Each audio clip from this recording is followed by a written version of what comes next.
This week, this is episode 3. This week, I'm going to be reviewing Sixx:A.M's album, the Heroin Diaries Soundtrack. For those who don't know, Sixx:A.M is the brainchild of Motley Crue bassist Nikki Sixx. Of course, that's where you get the name from. And so basically, Nikki created this band in 2007 as a side project for when Motley Crue was off, essentially. And he created it with guitarist DJ Ashba and singer James Michael. This album is based off of Nikki's best-selling book, The Heroin Diaries, which basically follows Nikki's addiction issue from December 1986 to December 1987, and it tells of his life and and his struggles of the addiction problems. So basically, what I'm gonna do in this episode is go through the track list of the soundtrack and then give you my thoughts on the songs, as well as my overall score for the album.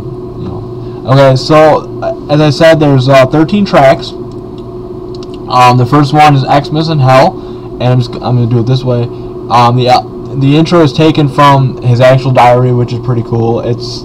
To me it shows how messed up Nikki was during this time period, and even before the book had started.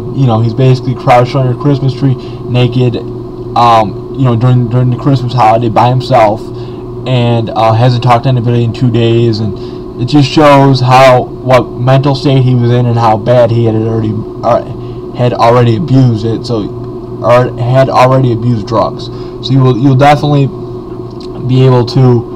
You're definitely able to see how intense this both the book and the album are going to be, because it does get pretty intense. Alright, the track number 2 is Van Nuys, and to me, when I first heard it, the song was basically about Nicky's drug addiction, how he didn't want to make his family, disappoint his family if he in fact passed away in Van Nuys and by himself and whatever. But no, this song is actually about the porn industry, since Van Nuys is basically the capital of the porn industry in California and the world. So for those who don't, I guess I'd say for those who don't know, the porn industry is not as glamorous. If you watch some interviews, you're gonna hear some of the porn stars saying, "Oh, we like to do this, whatever." But the actual truth is, they could have diseases and whatnot, and in fact, they probably do. And then, unfortunately, but yeah, it's an interesting song. Definitely a nice catch by Nikki to throw that in there. All right, song number 3 is "Life Is Beautiful," and to me, this is the anthem of the album, meaning that there's more to life than just drugs in this case, and but the actual meaning could be about Nikki and how his heroin addiction and drugs in general can spin your life out of control, and you can't take life for granted, as we saw this week, I guess it's going to be last week, tomorrow actually. Today's Thursday, about the Aurora, Colorado. You can't take life for granted because it could be over with a snap of a finger, so just don't take life for granted. That's basically what I think this is about. It's one of Sixx:A.M's best songs, by the way. Alright, track number 4 is "Pray For Me," and this song, I think it has something to do with Nicky's relationship with his drug buddy girlfriend at the time, between 1986 and 1987, Vanity.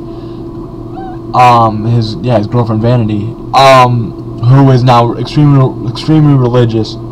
I would say that he was saying, "Oh, pray, even though we didn't like each other, please pray for me, and hopefully I'll get better." And faith does do a lot.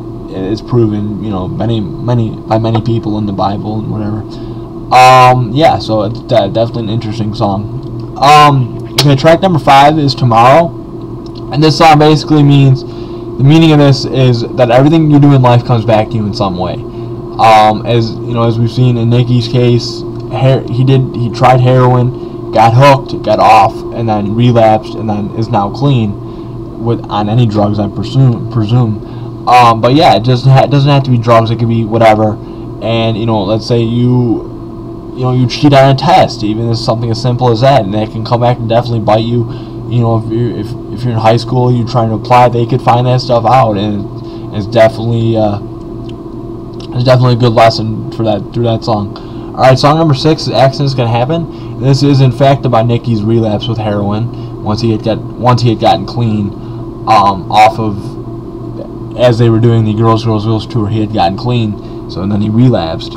But yeah, and it's an interesting song. I think it's actually about not giving up. You know, he's essentially saying that whatever mistakes you do or make, that you can rebound from them and become your old self again, no matter how bad they are. Okay, so track number 7 is a different kind of song. It reminds me of a circusy, Marilyn Manson, maybe crazy vibe. It starts out, like I said, like a circus, and then Nicky comes on there saying, basically reflecting on his life and how he's still alive. This is about like January of '97 at this point, so things don't get as intense, but you know, yeah, it's definitely interesting. And then it breaks off into track number 8 about his childhood and whatever, is Dead Man's Ballad. And this, yeah, like I said, this song is about his childhood and about how his mom had basically not abandoned him, because she didn't, but it left him with his grandparents in New Mexico, I believe it was, and then was going to try to date other men because Nicky's dad, Frank, who he was named after, had disappeared when he was born. So yeah, it's definitely interesting. And the second part of the song is about Nicky's heroin overdose in 1986. I believe that was maybe when they were in London, and he got shot up wrong and was left for dead by the drug dealer. So it's definitely a good song. All right, then that leads us into track number 9, which is about Nicky's drug addiction. It's pretty interesting. It just basically says, you know, I've tried you and you have done this to me, and now that'll lead me right into track number 10, which is Girls with the Golden Eyes. And this song is about Nicky's first experience with Persian heroin and how he got hooked, and just it's definitely interesting. I think it sums up the whole book at points, and the whole book and the whole CD at points. And then the second part is when he checked into a clinic and had finally gotten clean for the first time, and that'll lead me right into track number 11, which is Courtesy Call. And this is in fact a reminder for Nicky to stay clean and not to mess up your life, because you have so much ahead of you. And Motley Crue was at the height of their career. I think they still are, even though they're an older band. But yeah, and it's definitely an interesting song. The lyrics kind of ruin this part of the album, in my opinion. It could be better. That may affect my overall score later on. But yeah, it's definitely a good song.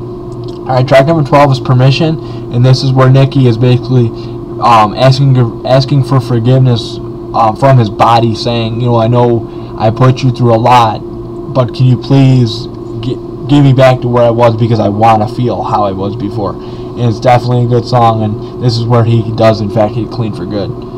Okay, and then track number 13 is Life After Death, and this is basically Nicky reflecting on his addiction as a clean person, and this was in 2007, so I presume he's clean now. And it's him reflecting on his life and basically saying, my life didn't really get any easier, and yeah, so just hold on, because it's gonna get more interesting if you read his next book. This is gonna hurt. It's about I believe it's about just his love of photography, sorry, and just, you know, it's about seeing people who may have disabilities, you know, the same as we see everybody else. Me, myself included, I have cerebral palsy, so, you know, it's going to be a good book when I read it. That'll lead me to my next point, actually. Guys, stay tuned for my Heroin Diaries book review. It's hopefully going to be this week, or early next week, hopefully. And so stay tuned for this, and I'm glad you guys enjoyed this video.